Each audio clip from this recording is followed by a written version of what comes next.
আমার আমার হিসাবে নির্বাচন কি পুরোপুরি সুষ্ঠু হয়েছে? না, পুরোপুরি সুষ্ঠু হয় নাই। এখানে 2008-এর অনেক সিমটম আমরা দেখতে পেয়েছি, অনেকগুলো সিমটম আমরা দেখতে পেয়েছি। তার ভেতরে যেমন আমরা সন্ধ্যা 6:30 7টা পর্যন্ত এক রকমের রেজাল্ট দেখলাম, তারপরে একটা দেখলাম যে মিডিয়াতে মানে সব রেজাল্ট গুলো কেমন যেন স্থবির হয়ে গেছে। আমি ছোট একটা উদাহরণ দিই। হুম। মিরপুর ডিএসএস এ থাকেন কর্নেল বাতেন, উনি জামাত থেকে ক্যান্ডিডেট ছিলেন। উনি যেহেতু সেনা পরিবারের একজন অফিসার, কর্নেল দিদার স্যার তো অবশ্যই চিনবেন। তো যে কারণে আমাদের একটু ইন্টারেস্ট ছিল, আচ্ছা বাতেন স্যারের রেজাল্টটা কি হচ্ছে। আহ, তো আমরা একটু খোঁজ খবর নিচ্ছিলাম, এবং আমরা যতবারই খোঁজ খবর নিচ্ছিলাম ভোট গণনার শুরু থেকে, সেই 6টা থেকে শুরু করে টিল দি এন্ড, সবসময় কর্নেল বাতেন একটা মার্জিনে সবসময় এগিয়ে ছিলেন। 500, 1000, 1500, 2000 সবসময় এগিয়ে ছিলেন। কিন্তু আমরা বাংলাদেশের সব মিডিয়াতেই ওখানে আমরা দেখতে পেয়েছি যে না, আমিনুলকে এগিয়ে আছে দেখানো হয়েছে। তো আলটিমেটলি বাতেন স্যার ওখানে জিতেছেন। তো তার মানে আমি বলতে চাচ্ছি যে কিছু একটা হয়েছে, কিছু একটা হয়েছে। তো এবং এটা না হলে অনেক ভালো হতো। এটা এটা হয়ে কি বিএনপির খুব লাভ হয়েছে? লাভ হয় নাই। বিএনপির লাভ হয় নাই। আহ, জামাতের কি খুব বেশি ক্ষতি হয়েছে? আমার হিসাবে জামাতেরও খুব বেশি ক্ষতি হয় নাই। বাংলাদেশের ক্ষতি হয়েছে, বাংলাদেশের ক্ষতি হয়েছে।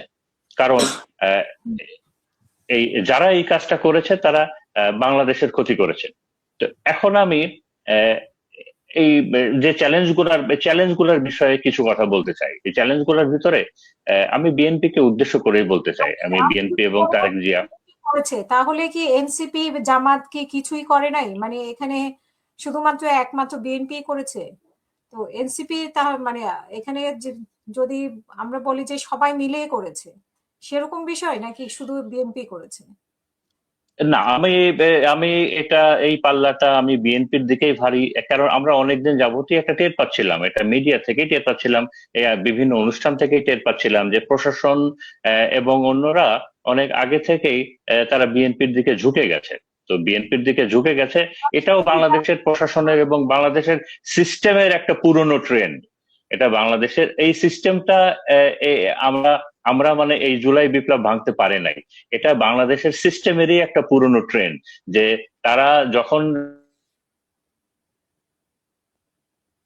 যাদেরকে ফোর্সি করে যে তারা ক্ষমতায় আসার সম্ভাবনা বেশি, তারা অনেক আগেই সেই দিকে ঝুঁকে যায়। আমরা এই ট্রেন্ডটা থেকে বের হতে পারিনি। তো আমি যে কথা বলছিলাম সেটা হলো যে জামাতের আমি আর 64 একটা বিষয় যদি বল। 58 জনই হচ্ছে যে প্রশাসনে ছিল জামাতের লোকজন, প্রশাসনে বেশি ছিল জামাতের লোকজন, আমি এটাই তো আর আমরা একটা বিষয় যদি বলি, একটা হুম। পারসেপশনের বিষয় তো আছে। একটা নির্বাচন হয়ে গেল, আমাদের অনেক আকাঙ্ক্ষার নির্বাচন, একটা পারসেপশনের বিষয় তো আছে। আচ্ছা, ঢাকা শহরের কয়টা মানুষ, আপনি জিজ্ঞাসা করেন তো, ঢাকা শহরের কয়টা মানুষ বিশ্বাস করে, আমি পারসেপশনের কথা বলছি, যে নাসিরউদ্দিন পাটোয়ারি তার আসনে হেরে গেছে, তাকে হারানো হয় নাই? The perception is very important. The perception is very important এখন। নাহিদ ইসলাম কিভাবে অনেকে তো বলে নাহিদ ইসলাম কিভাবে জিতে আসলো, সে তো হেরে যাওয়ার কথা, যিনি তার না, আমার বিপক্ষে। এটা মনে হয় না। আমার এটা মনে হয় না। নাহিদ ইসলামের ওই ক্ষমতাও নাই, ওর ওই সাংগঠনিক ক্ষমতাও নাই, যে একটা হারা জায়গা থেকে বের হয়ে, মানে সে, মানে একটা একটা একটা লুজিং ম্যাচ সে চ্যালেঞ্জ নিয়ে জিতে চলে আসবে। আমার ওইটা মনে হয় না যে নাহিদ নাহিদ অথবা এনসিবির ওই ক্যাপাবিলিটিটা আছে, ওই ক্যাপাবিলিটিটা অর্জন করেছে। তাহলে এটা তখন আমার মনে হয় না। কয়টা মানে এনসিপি কয়টা সিট পাবে, সে উনি নির্বাচনের আগে কিভাবে ভেবেছিলেন যে কয়টা সিট পেয়ে যাবে এনসিপি, নিশ্চিন্তে কিভাবে বলেন? না, আমি আমি ব্যক্তিগতভাবে যেটা আমার আমার একটা ছিল যে কারণ এনসিপির সঙ্গে, এনসিপির থেকে তো জামাতের ভোট বেশি। তো আহ, যেমন এনসিপি যে সিট গুলো পেয়েছে, আপনি খেয়াল করে দেখেন, হাসনাতের ওখানে তো কোনো কম্পিটিটর নাই, অলমোস্ট ফাঁকা মাঠে গোল দিয়েছে। তো এখানে তার জেতারই কথা ছিল। নর্থ বেঙ্গলে আক্তার ছিল, ওখানে তো নর্থ বেঙ্গল, ওটা তো জামাত ইসলামের একটা দুর্গ। ওখানে এনসিপি এবং জামাত ইসলাম মিলে সেখানে সে থ্রু হয়েছে। তো এরকম এখানে নাহিদ, এটা আহ, আমরা আমরা আমরা আমরা আগের থেকে ধারণা করছিলাম যে ওখানে হয়তো চ্যালেঞ্জ হবে, বাট নাহিদ থ্রু হয়ে যাবে এরকম একটা সিমটম সবসময়ই ছিল। এরকম আর একটা সিমটম সবসময়তেই ছিল। পাটোয়ারির ব্যাপারে কিভাবে কনফার্ম ছিলেন যে নাসিরুদ্দিন পাটোয়ারি হবে ওখানে? না, আমি কনফার্ম ছিলাম সেটা না। আমি কনফার্ম ছিলাম সেটা না। যেমন যদি আমাকে আগের কথা বলেন, যদি 2 মাস আগে কেউ জিজ্ঞাসা করতো, আমি বলতাম যে অবশ্যই এখানে মির্জা আব্বাস জিতবেন। তো শেষের দিকে খেলাটা এমন ভাবে হয়ে গেল, বিশেষ করে আমরা ফেসবুকে এবং বিভিন্ন মিডিয়াতে তরুণদের যে একটা আপরাইজিং দেখলাম, একটা সাপোর্টিং দেখলাম, বিশেষ করে তরুণদের। এবার তো তরুণরা একটা বিশাল ডিসাইডিং ফ্যাক্টর ছিল এবার ইলেকশনে।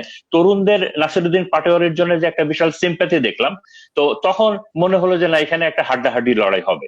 এবং তারপরে যখন রেজাল্ট আসা শুরু করলো, তখন দেখলাম যে নাসিরুদ্দিন পাটোয়ারি এগিয়ে যাচ্ছে, একটা স্মল মার্জিন নিয়ে সে এগিয়ে যাচ্ছে, এবং মোটামুটি মার্জিনটা স্মল হলেও সে এইটাই ক্যারি ফরওয়ার্ড করেছে।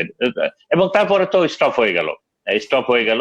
তো আমার যেটা ধারণা যে এই একটা আসনে, নাসিরুদ্দিন পাটোয়ারি আসনে, এখানে বিএনপি জেতে নাই, এখানে বাংলাদেশ হেরেছে।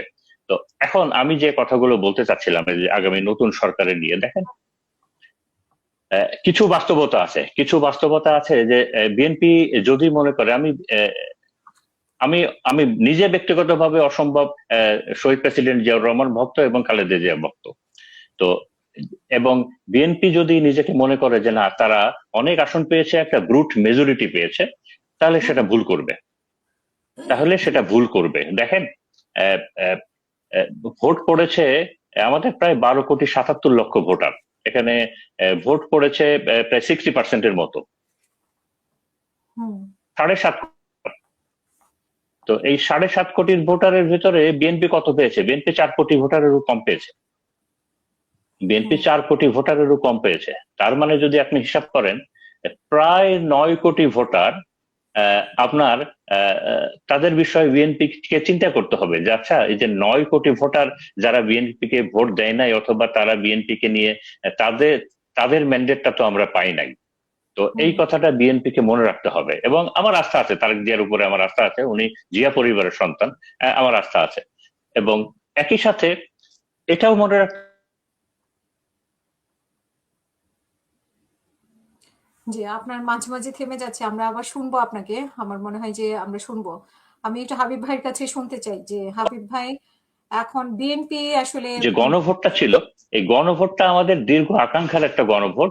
এবং বাংলাদেশের জনগণ কিন্তু এই গণভোটকে ব্রুট মেজরিটি দিয়েছে, পেয়েছে। তো এই গণভোট মানে কি? গণভোট মানে সংস্কার, মানে বিচার।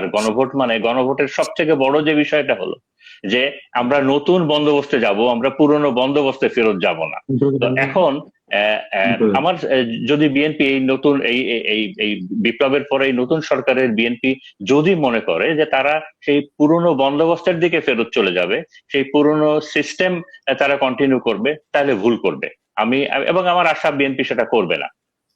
এবং একই সাথে আমরা এটাও চাই না যে, আমি এটা সবসময় বিশ্বাস করি যে নির্বাচনের হিসাব কিতাব যাই থাক না কেন, বিএনপি এবং জামাত তারা একসাথে ম্যাডাম খালেদা জিয়ার নেতৃত্বে দীর্ঘ সময় একসাথে সহযোদ্ধা ছিল, যুদ্ধ করেছে। তো তাদের ভিতরে গ্যাপটা যেন এত বেশি না নিয়ে চলে আসা হয়। শেষ করব। আপা, আমি লাস্টের কথা শুনতে পারিনি। আচ্ছা, ঠিক আছে। তো আমি আবার শুনবো আপনাকে। আচ্ছা, তো আমি এটাই বলছিলাম যে যে আমায় আগামী সরকারকে মনে রাখতে হবে যে বাংলাদেশের সাধারণ জনগণ কিন্তু আওয়ামী লীগের পুনর্বাসনের ব্যাপারে তাদের কোনো মানে তাদের দ্বিমত আছে। সাধারণ জনগণ চায় না যে বাংলাদেশে আওয়ামী লীগের পুনর্বাসন হোক এবং আওয়ামী লীগ আবার ফেরত আসুক। তো এই বিষয়টাও বিএনপিকে মনে রাখতে হবে। এটা বলে আমি এখন শেষ করছি।